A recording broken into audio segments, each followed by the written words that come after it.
약 2000년 전 중동의 외딴 지역에서 한 남자가 사막에서 나타나 세계 정세의 흐름을 근본적으로 바꿀 메시지를 전했습니다. 이것은 우리가 가지고 있는 가장 오래된 구약 성경 사본들입니다. 기원전 2세기에서 기원 후 1세기 사이에 기록된 것으로 추정됩니다. 인공지능이 에티오피아 성경을 해독하기 전까지 세상은 예수님의 말씀을 모두 알고 있다고 생각했습니다. 거의 2000년 동안 고대 성경이 에티오피아 고원지대에 숨겨져 있었습니다. 마치 인디애나 존스 영화에 나오는 이야기 같네요. 이 성경들은 여러 가지 이유로 매우 중요합니다. 왜냐하면 이 성경들은 수도사들이 보관하고 신성한 언어로 쓰여졌으며 나머지 기독교 세계에서는 무시되었던 시대에 만들어졌기 때문입니다. 서구 교회들이 교리를 논쟁하고 정경을 확정하는 동안 이 사본들은 현대 학문에 손길이 닿지 않은 채 외부인들이 거의 읽어보지 못한 가르침들을 보존해 왔습니다. 그러다 인공지능을 이용해 이 사본들을 스캔하고 번역하면서 그 침묵이 깨졌습니다. 예수 그리스도 자신이 한 것으로 추정되는 구절들, 즉 부활 후에 하신 말씀들이 드러났는데 이는 모든 서구 복음서에는 없는 내용입니다. 만약 예수의 메시지가 완전히 기록되고 확정되었다면 수백만 명이 완전하다고 여기는 성경 밖에 어떻게 이런 가르침들이 존재할 수 있었을까요? 이 발견은 단순히 역사에 잊혀진 페이지를 추가하는데 그치지 않습니다. 기독교 초기의 목소리를 누가 보존했고 누가 보존하지 않았는지에 대한 의문을 제기합니다. 이 사본들은 정확히 무엇을 말하고 있는 것일까요? 그리고 왜 그들은 아프리카에서 보호받았는데 나머지 세계는 그들을 외면하고 앞으로 나아갔을까요? 현대 기술이 수세기 전에 쓰인 기록에서 의미를 추출해내면서 역사가와 신학자들은 누구도 예상하지 못했던 가능성에 직면하게 되었습니다. 가장 충격적인 사실들이 아직 드러나지 않았고 우리가 끝났다고 생각했던 이야기가 이제 막 시작되었을지도 모른다는 것입니다. 잃어버린 단어들의 수호자들, 에티오피아 종교회는 유럽 식민주의나 서구 선교 활동의 산물로 최근에 생겨난 기관이 아닙니다. 아프리카 땅에 이식된 로마 가톨릭의 분파도 아니고 19세기에 전 세계로 퍼져나간 개신교 선교의 결과물도 아닙니다. 에티오피아 종교회 테아오 교회는 지구상에서 가장 오래된 기독교 공동체 중 하나입니다. 에티오피아 종교회는 그 기원에 대해 특별한 미스터리는 없다고 말합니다. 그 기원은 4세기 악솜 왕국이 기독교를 국교로 공식 채택했을 때로 거슬러 올라갑니다. 이는 로마가 같은 조치를 취하기 수십 년 전의 일입니다. 고대 로마의 역사는 진화의 역사입니다.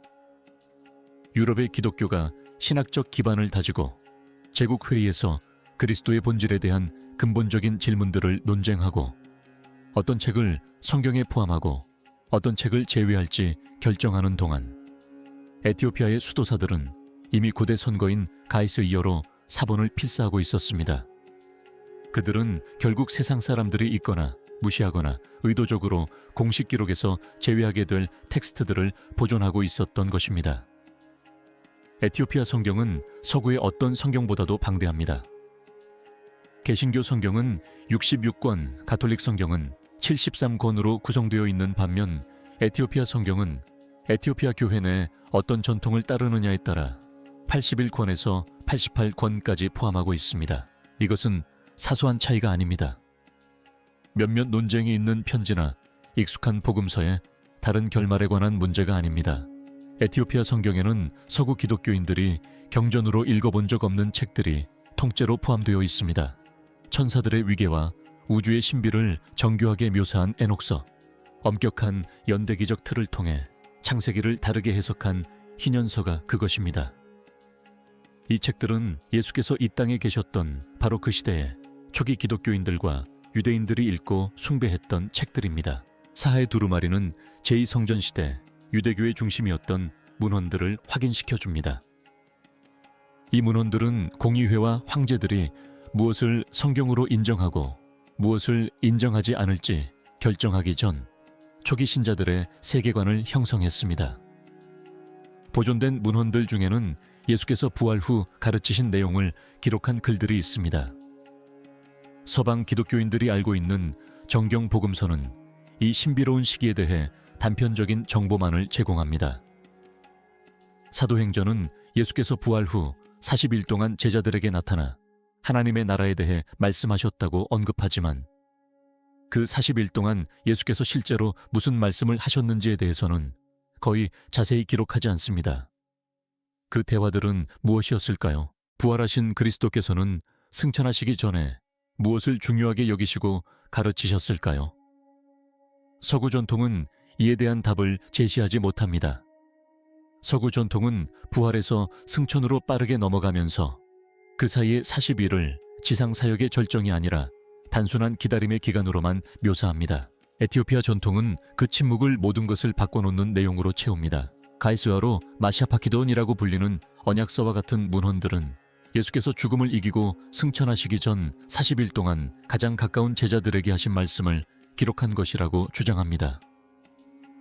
이는 대중 앞에서 행해진 공개 설교가 아니었으며 제자들이 오해하거나 왜곡할 가능성이 있는 내용도 아니었습니다.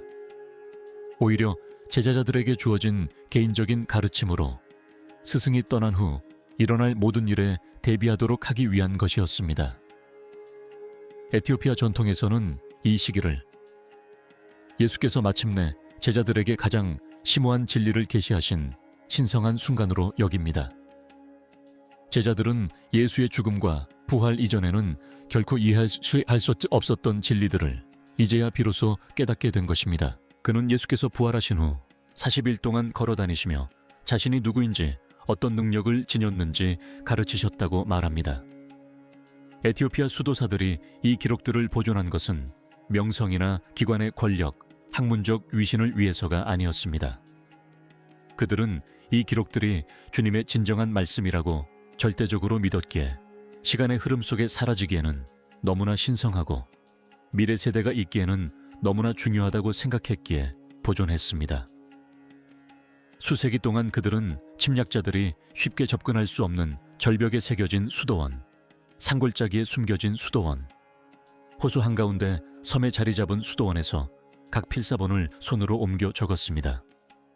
그들은 아프리카의 뿔지역을 휩쓴 이슬람 침략에서 살아남았습니다. 그들은 공동체를 황폐화시킨 기근에서 살아남았습니다. 그들은 기독교 세계의 다른 부분들과 수세기 동안 고립된 차에 살아남았습니다. 로마와 콘스탄티노플, 그리고 서구 신앙을 재편한 신학적 발전과 단절된 채 말입니다. 그 모든 시련 속에서도 그들은 계속해서 필사하고 읽고 예수께서 하셨다고 믿는 말씀을 기도했습니다. 그들은 언젠가 어떻게든 세상이 마침내 자신들이 오랫동안 지켜온 말씀을 들을 준비가 될 것이라고 믿었습니다. 마침내 그날이 왔습니다. 로마가 결코 원하지 않았던 가르침이 말입니다. 인공지능 분석을 통해 이곳의 에티오피아 문헌들의 내용이 드러나기 시작하면서 서구 기독교가 이 문헌들을 배척할 만한 이유가 있었을지도 모르는 패턴을 발견할 수 있었다. 이 문헌들에 기록된 예수의 가르침은 제도적 위계 질서, 의례적 순응 또는 후대의 중세 기독교의 중심이 될 죄책감에 기반한 신학을 강조하지 않는다. 대신 그들은 훨씬 더 개인적이고 통제하기 훨씬 더 어려운 것, 즉 신과의 직접적인 만남을 통한 개개인의 영혼 변화에 집중합니다. 언약서에서 예수님은 제자들에게 하나님의 나라를 온 세상에 전파하라고 가르치셨습니다. 그러나 그는 이 일이 어떻게 이루어져야 하는지 분명히 밝히고 있습니다.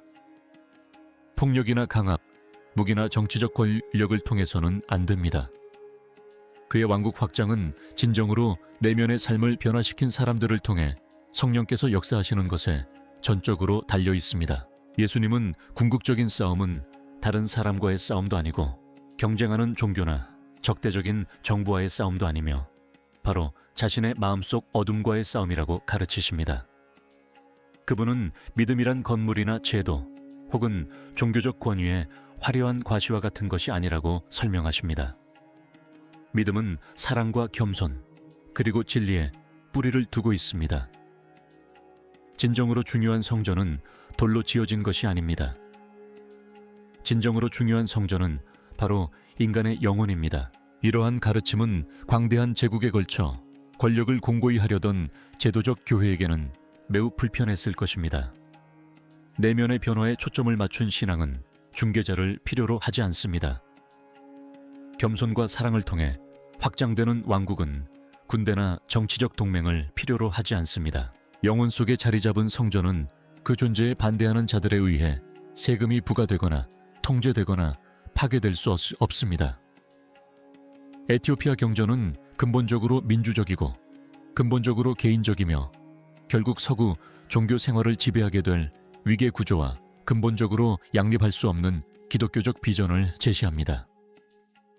그러나 이 경전에서 가장 충격적인 요소는 영적 수행에 대한 가르침이 아닙니다. 그것은 미래에 대한 예언입니다. 이 기록들에 따르면 예수님은 제자들에게 자신의 말씀이 왜곡되고 오용될 것이라고 분명히 경고하셨습니다. 예수님은 사람들이 자신의 이름은 큰 소리로 외치면서도 실제 가르침은 완전히 무시하는 시대가 올 것을 예견하셨습니다. 그들은 웅장한 성전을 짓는 동안 마음의 성전은 소홀히 할 것이며 예수님의 이름으로 전쟁을 일으키면서도 평화의 메시지는 버릴 것입니다. 그들은 부와 권력을 축적하는 동안 예수님께서 복되다고 부르신 가난한 자, 온유한 자, 박해받는 자들은 사회의 변두리로 밀려날 것입니다. 오늘날 이러한 경고들을 읽어보면 기독교 역사의 많은 부분을 정확하게 묘사하고 있음을 부인하기 어렵습니다. 부패에 대한 예언, 에티오피아 문헌들은 어두운 예언을 피하지 않습니다. 위로와 안심만을 제시하는 것이 아닙니다. 이 글들에는 너무나 구체적이고 상세하며 소름 끼칠 정도로 정확한 경고가 담겨 있어서 오늘날 읽으면 고대 문서를 연구하는 것보다는 미래 세대가 어떤 방향으로 나아갈지 정확히 내다볼 수 있는 누군가의 메시지를 받는 듯한 느낌이 듭니다. 예수는 이 글에서 진실조차 분별하기 어려워지는 시대가 도래할 것이라고 말합니다. 그는 분별력이 있어야 할 많은 사람들이 거짓을 사실로 받아들이는 미래를 묘사합니다. 가족들이 상충하는 신념과 경쟁하는 충성심으로 인해 뿔뿔이 흩어지는 곳, 개인들이 내면의 영적인 삶과 완전히 단절되고 긴급하고 중요해 보이지만 궁극적으로는 아무 의미도 없는 외부적인 문제에 정신이 팔리는 시대가 올 것이라고 그는 말합니다. 세상에 영적인 어둠이 드리우는 시대라고 말입니다. 그의 메시지가 사라져서가 아니라 묻혀버릴 것이기 때문입니다. 부패와 제도적 이기심의 층 아래에 묻히고 힘없는 자들을 섬기기보다는 그의 이름을 이용하여 권력을 축적하려는 지도자들의 야망 아래에 묻히고 이해 없이 행해지는 의식과 사랑 없이 강요되는 교리 아래에 묻힐 것이기 때문입니다. 그는 사람들이 자신의 진정한 목소리를 듣기 어려울 것이라고 경고했다. 진실이 세상에서 사라져서가 아니라 너무나 많은 거짓된 이야기들이 진실보다 더 많은 관심을 끌기 위해 경쟁할 것이기 때문이라고 했다.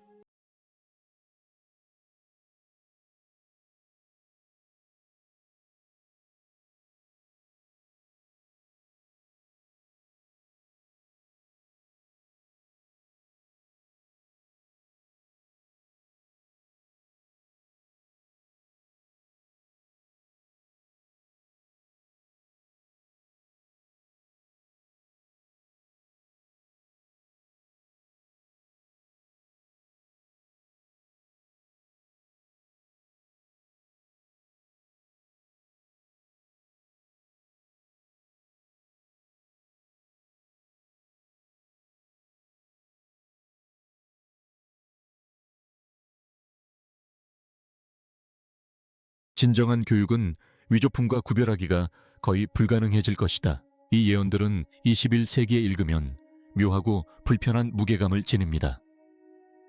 우리는 전례 없는 정보 접근성을 누리는 시대에 살고 있지만 진실은 그 어느 때보다 논쟁의 여지가 많고 취약해 보입니다.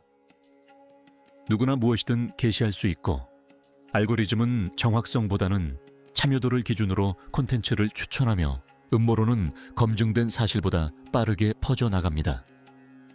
사람들은 자신의 기존 신념을 확인시켜주는 정보만을 선택하고 성장을 위한 도전을 제시하는 정보는 외면합니다. 예수께서 묘사하신 어둠은 정보의 부재를 의미하는 것이 아니었습니다. 압도적인 소음 때문에 신호를 찾는 것이 거의 불가능했습니다. 게다가 종교기관 자체도 문제였습니다. 예수를 대변한다고 주장하는 교회와 사역단체들은 지난 수십 년 동안 수많은 스캔들에 휘말렸습니다. 취약한 사람들을 보호하기보다는 학대를 은폐하고 섬긴다고 주장하는 공동체에 가난이 만연하는 동안 막대한 부를 축적했으며 신앙을 영적 해방이 아닌 정치적 조작의 도구로 이용했습니다.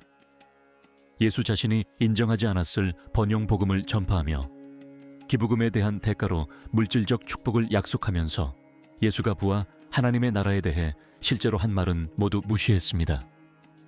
에티오피아 문헌에 담긴 경고는 먼 미래의 종말에 대한 고대의 예언처럼 느껴지지 않습니다. 이 글들은 마치 지금 이 순간에도 일어나고 있는 일을 정확하게 묘사한 듯하며 2000년 전에 부패가 결국 어디로 이어질지 정확히 이해한 누군가가 쓴 것처럼 느껴집니다. 하지만 에티오피아 문헌들은 절망으로 끝나지 않습니다. 독자를 어둠 속에 내버려 두지 않고 앞으로 나아갈 길을 제시합니다. 제도나 명성, 대중의 인정에 의존하지 않는 다른 종류의 신앙인을 통해 희망을 제시합니다. 예수님은 이 글에서 큰 소리로 선포하거나 관심을 끌기 위한 극적인 행동을 통해서가 아니라 아무도 목격하지 못할 수도 있는 조용한 인내를 통해 자신을 위해 고난을 견디는 사람들에 대해 말씀하십니다. 이러한 전승에 따르면 진정으로 축복받은 사람들은 수많은 청중을 거느린 유명한 설교자도 아니고 정치적 영향력을 가진 종교 지도자도 아닙니다. 그들은 눈에 띄지 않고 침묵하는 사람들입니다. 아무도 보지 않는 곳에서 조용히 신앙을 지키는 사람들입니다. 세상이 그들의 신앙에 아무런 보상도, 버리는 자에게도 아무런 처벌도 내리지 않을 때 말입니다.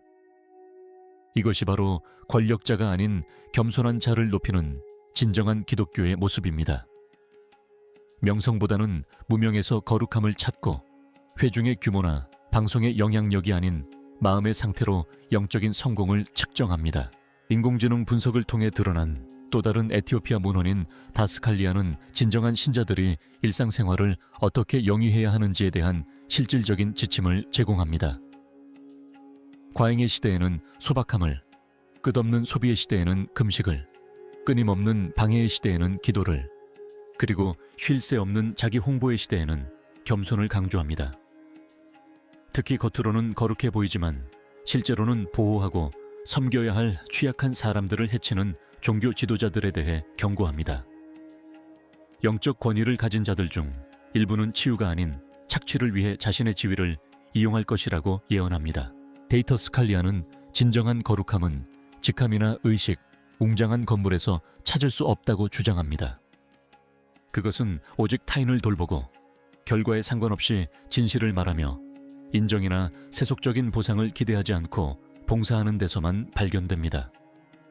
로마가 신비주의적 길을 거부한 이유에 대해서는 고대 에티오피아 문헌들이 서양 성경에 포함되지 않은 이유를 나름대로 설명하고 있습니다. 그들의 전통에 따르면 로마는 서로 연관된 세 가지 이유로 그들을 거부했는데 각 이유는 제도적 교회를 세우고 유지하는 데 따르는 현실적인 문제에 뿌리를 두고 있었습니다.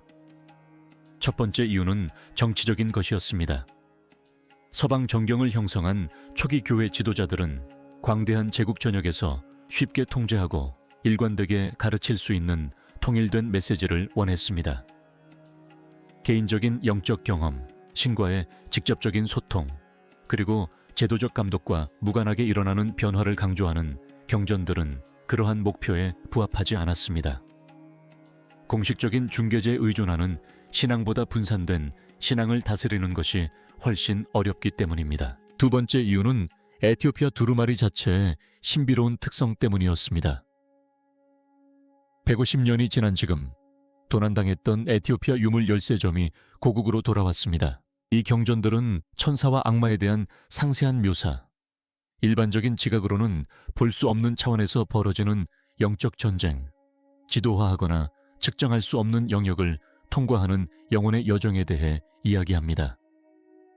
또한 기도를 단순히 단어를 암송하는 것 이상의 것으로 온몸과 영혼을 사용하는 수행이며 침묵과 고요함, 그리고 서두르거나 체계화할 수 없는 깊은 내면 작업을 필요로 한다고 말합니다. 서양 신학자들은 이 자료가 너무 신비롭고 상징적이며 통제하기 어렵다고 여겼습니다. 이 자료는 살아 숨쉬고 예측 불가능한 신앙을 묘사하고 있었습니다. 권위 있는 자들을 불편하게 만드는 신앙이었는데 그 신앙은 그들의 허락에 의존하지 않았기 때문입니다. 세 번째 이유는 가장 근본적인 두려움이었습니다. 일반 신자들이 이러한 가르침에 접근할 수 있게 된다면 그들은 공식적인 성직자의 인도나 승인 등 의식의 구조, 제도화된 교회의 중재 없이 스스로 신을 찾기 시작할지도 모른다는 두려움이었습니다. 이 경전에서 예수는 모든 사람 안에 신성한 불꽃이 있다고 명시적으로 가르칩니다. 천국은 죽음 이후에 도달해야 할 먼 곳이 아닙니다. 귀 기울이는 법을 배우는 모든 사람의 영혼 안에 존재합니다. 천국은 다른 어딘가에 있는 것이 아닙니다. 천국은 이미 우리 앞에 있으며 우리가 알아차리기만을 기다리고 있습니다. 이러한 가르침은 신성한 진리에 대한 독점적 접근권을 주장하며 권력을 얻으려는 모든 조직에게 위험한 것이었습니다. 만약 신이 이미 우리 안에 있다면 신자와 신성 사이의 복잡한 위계 질서가 무슨 필요가 있겠습니까? 지리적으로 고립되어 유럽 열강의 정복을 받지 않았던 에티오피아는 다른 방식으로 기독교를 발전시켰습니다. 서양의 신앙이 제도화된 반면 그 신앙은 신비주의적이었고 서양의 신앙이 위계적인 반면 그 신앙은 개인적이었다. 서양이 순종과 올바른 믿음을 강조하는 경전을 보존한 반면 그 신앙은 직접적인 만남을 장려하는 경전을 보존했다. 두 전통 모두 완전히 틀린 것은 아니었다. 다만 서로 다른 질문을 던졌고 그들이 보존한 답은 이러한 서로 다른 우선순위를 반영했다. AI 분석 결과가 드러낸 것은 서구 기독교가 거짓이라는 것이 아닙니다. 서구 기독교가 불완전하다는 것입니다. 이야기에는 언제나 더 많은 내용이 담겨 있었습니다. 에티오피아는 남들이 잊었던 것을 기억해냈습니다. 바로 40일간의 비밀 지식입니다. 인공지능 분석을 통해 드러난 가장 놀라운 내용 중 일부는 예수께서 부활과 승천 사이 40일 동안 가르치셨다고 전해지는 가르침에 관한 것입니다. 정경 신약성서는 이 기간을 마치 부차적인 이야기처럼 빈 무덤의 극적인 사건과 예수께서 구름 속으로 승천하시는 장관 사이의 짧은 과도기처럼 다루고 있습니다. 사도행전은 예수께서 제자들에게 나타나 하나님의 나라에 대해 말씀하셨다고 간략하게 언급하지만 그 대화의 구체적인 내용에 대해서는 자세히 설명하지 않습니다. 부활하신 그리스도께서 제자들 가운데 거니시며 함께 식사하고 가르치시며 그분이 떠나신 후 일어날 모든 일을 준비시키신 40일, 거의 6주간의 시간.